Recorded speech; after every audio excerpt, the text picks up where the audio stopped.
Hello everyone, got a good episode today. Today we're going to talk about water. Everything you need to know about water to store it in an emergency situation or a grid down scenario. So stick around, we're going to talk about it here in a minute.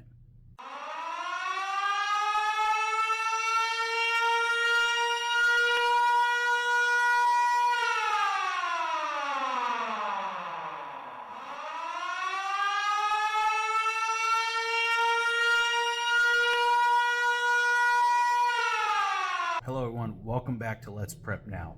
Now today we're going to talk about water, the fluid of life. You need water. You're not going to make it a couple of days without water. It doesn't matter how much food you have stored, how many tools you have, how much ammo you've stockpiled. It's not going to mean a thing if you don't have water. So where do we begin? We're going to start with how much water do we actually need. The US government and FEMA recommend, according to ready.gov, is 1 gallon of water per person per day. They break this up into half. So 2 quarts of that gallon is going to be used for drinking. The other 2 quarts is going to be meant for cooking and hygiene. Another thing that you have to keep in mind is if you have pets. Pets require water too. So you need to store an additional half gallon of water per day just for your pets. Now, what are we going to store our water in? You're going to store your water in any container that you have. It is recommended, and I recommend this highly myself, is to store your water in a BPA food grade container. You can use old containers like old juice jugs and soda bottles, but one of the things you need to watch out for is the grading of the plastic. All plastics are graded on a number scale. You'll find those somewhere on the bottle. They're sometimes hard to find in that recycle triangle, and in the middle of that triangle there's going to be a number. You need to stick to the numbers 2, 4, and 5. A lot of containers like milk jugs, juice, soda bottles, they all have a number 1 rating on it. Now what that means is that plastic is a porous plastic. It's going to make it hard to clean. You never want to use something like a milk jug. You never want to use an old milk jug because it's very, very hard to clean out that milk, and it's going to contaminate your water source. An example of a number 1 grade plastic that you can use is something like this. This is a number 1 graded plastic. This is okay to use because 1, it's heavy and it's thick, and 2, it had water stored in it before. You don't have to worry about crusty old rotting milk getting stuck in a crevice or a corner or in one of the micro grooves of the plastic in an old milk jug and contaminate your water. So you need to find something that already had water in it or has a rating of 2, 4, or 5. What I recommend and what we use is we actually go down to Walmart and we get an Aquatainer. An Aquatainer is dark blue, so it helps stop light from penetrating. It is BPA free, food grade, and is 7 gallons in capacity. So that 1 container is good for 1 person for a week, and it's very easy to stack and put off to the side. The cool thing about them too is they also come with a little spout with a spigot on it, so it's very easy, so you don't waste water trying to pour a 7-gallon container into a cup. It's easy to just turn the dial, fill up your cup, or brush your teeth, or pour 2 cups of water if you're going to make some rice or whatever, and you don't have any wasted water. The other things that you can do is you can get what's called a water bob. This is that big plastic container that goes in your tub, and that can hold anywhere from like 70 to 100 gallons, and it comes with a pump to get the water out. The reason why you want to avoid number 1 rated plastic is because 1, it's porous and it's hard to clean, but 2, these plastics degrade over time. They start to degrade when exposed to light and heat, and that's the last thing you want to do when you're storing water for long-term storage, is have that plastic become compromised and start buckling, have a pinhole in it so it leaks your water out and lets bacteria in. So that's why you want to stick to something that's thick and a rating of 2, 4, or 5. Now, no matter what container you're going to use, you never want to use a container that once stored any sort of chemical or poison. You definitely don't want to take that chance or that risk, especially if you're already struggling, trying to live with no power, no heat or anything, the last thing you want to do is drink a poison water and make yourself sick or meet your ultimate ending a little bit sooner. If you would like to go out and buy your water, that's fine too. But keep in mind, when you buy water, whether it be water, small water bottles or gallon jugs, those are that grade 1 food grade or plastic that will deteriorate over time. So if you're planning on purchasing water, you also have to plan on rotating that out every 3 to 6 months just to make sure that that plastic doesn't get compromised. And if you really want to go above and beyond, you can go buy one of those 50-gallon water drums. They're around $100, and when they're filled, they weigh about 400 pounds. So you want to make sure that if you're going to go this route, you have this place to store it, and then you have the means to fill it and empty it. I would not recommend this if you are a city dweller and you live on a second-story apartment or third-story or whatever. That's not going to be a good idea to store one of these 55-gallon drums. I would highly recommend in that case that you either buy your water or store it in something like those aquatainers. Now, where are we going to store this water? You can get creative. Depending on your space and your living situation, you might have a corner of the garage that's available, a closet somewhere, a linen closet. I prefer to put containers underneath everybody's beds. You can put a couple cases of water there. You can put 1 or 2 of the aquatainers under there. You can put them inside of a tote so that it helps protect them even more from the sunlight. That way everybody has some water underneath their bed, and then you can just get into a big rotation and know, like, okay, this bedroom has 2 cases of water. I got to rotate those out this month. You can pull those out, put it in your cabinet or your pantry, wherever you normally take your day-to-day water, and then when you go to purchase more, just replace those. But under the beds is a good storage place, underneath the stairs, closets, wherever you can find room. Water is one of those things where it's kind of bulky, it's kind of heavy, so you need to make sure that you have a good storage plan already planned out and figured out for when you go to store this water. Storing water, to choose the right container, you have to figure out what you're going to do in an emergency situation. Are you planning on sheltering down and just maintaining, or are you planning on bugging out? If you're planning on leaving where you're living to go somewhere else, then a 50-gallon drum of water is probably not the best idea. You're going to want to stick to lighter options. That way you can just load up your vehicle and take off. So this will vary depending on your personal plan, your area where you live. If you're prone to wildfires and you know you might have to leave your home in case of a fire, you're going to want something lightweight that you can just throw in the back of your vehicle and go. Me personally, I'm staying here. Come hell or high water, I'm staying. So our water storage plan is a little bit different. I'm okay to have a 50-gallon drum of water because I know I'm not going to go anywhere. The other thing you need to keep in mind too is your access to water. What's going to happen when the electricity goes out? Eventually, nobody's going to be there to operate the pumps and the pressure system of your municipal water source. So where are you going to get water after that is all gone? So these are everything you need to think about, and it should go into your planning of how much water you do need to store. If you only need to store a couple of weeks worth of water and hope that the power will come back on, then that's up to you. I'm just here to offer some guidance into how to store the water and my recommendations. But I do recommend that everybody stores at least 1 week of water per person. That way everybody's going to be okay for the short term at the very least. Now, we figured out how much water we're storing and what we're going to store it in. Where do we get this water? So water is going to come from 2 different places, a municipal water source or a well.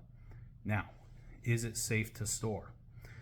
Municipal water sources are tested very, very frequently. They check it for bacteria all the time.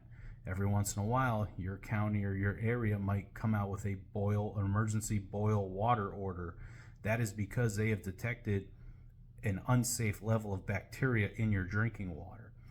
So I would not store water during this time. Just wait, let the bacteria get taken care of, and then you can worry about storing water. We're in good times right now, so we have plenty of time, hopefully, to store this water.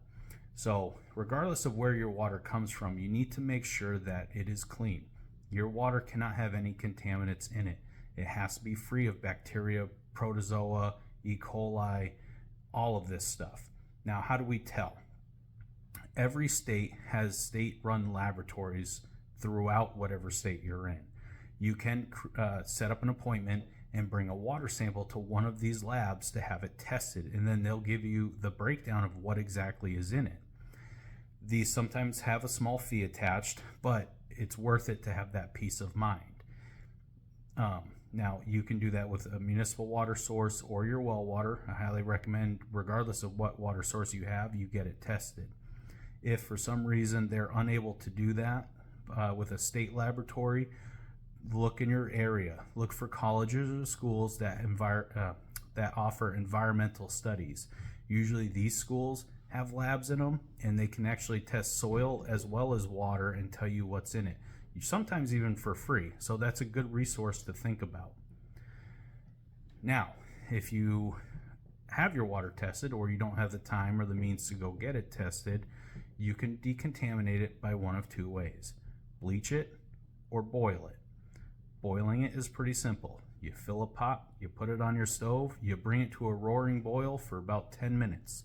Once that's done, you let it cool, then you can transfer it in your container. If you're going to bleach it, they recommend 1 teaspoon of liquid bleach per gallon of water. You're going to fill up your container, put in a teaspoon of bleach, shake it up, and that's it. Cap it, store it. The bleach will kill any sort of living bacteria in there and make it safe to drink. And bleach is okay to consume in very, very small quantities. A teaspoon in an entire gallon is not going to hurt you. So just keep that in mind. Bleach it or boil it. Now, if you are going to use bleach, you have to keep in mind bleach has a very short shelf life. Liquid bleach will only last between 6 months to a year. So if you have a bunch of bleach stored up, you might want to get rid of it, or make sure that you have fresh bleach for an emergency, just to decontaminate your water. An alternative to bleach is to go to the store. You can go to Ocean State Job Lot, Walmart, wherever, and you can get calcium hypochlorite.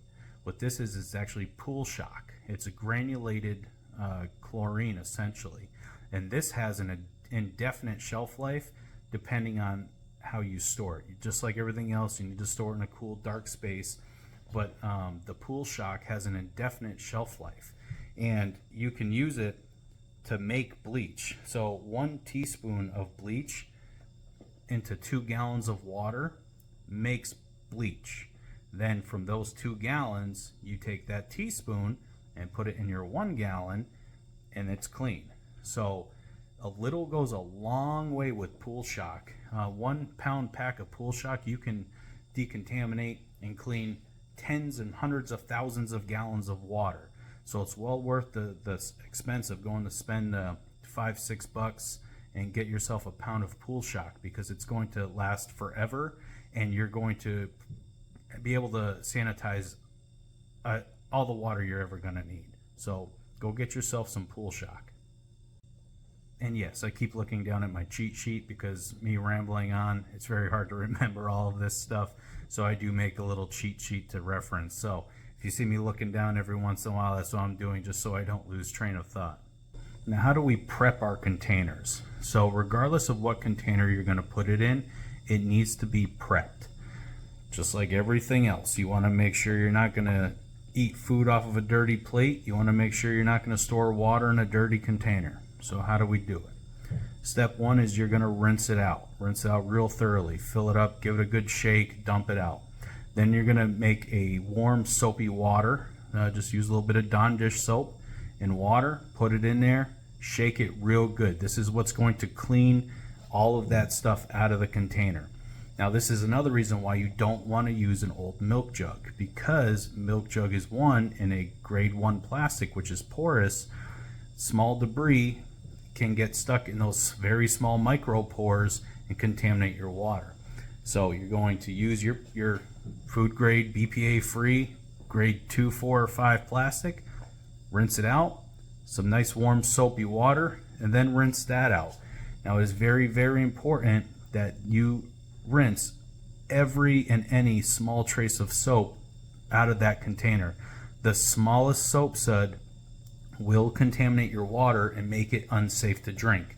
So once you're done rinsing it and you think that's good, rinse it again just to make extra sure that it's good. Now once that is done, you're going to fill that container up with just regular water.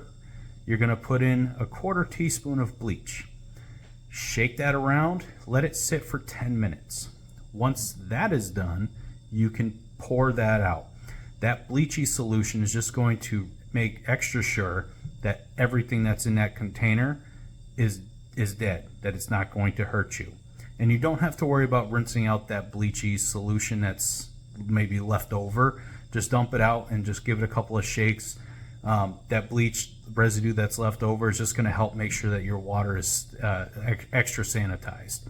So once you dump out that bleachy solution, now you're okay to fill that container up. You want to fill it all the way up to the top, leaving as little headspace as possible. Put that cap on as tight as you can, and now you're good to store. Now, how long does water last? Water actually lasts indefinitely if stored properly. That's why we're taking all of these extra steps to make sure that our container is clean, we're using the right container, our water is clean, and we filled it up and it's good to go. That's why we're storing it off the ground in a cool, dark space, and it'll last indefinitely. It might lose, they say it might lose its taste after 6 months to a year, but I haven't really found that. I actually just had a bottle of water that was a year old and it tasted like water. But if you are nervous about that or worried about that, you can rotate your water out every 6 to 12 months. You just have to make sure you repeat the steps. Clean your container, treat your water, fill it up, store it properly.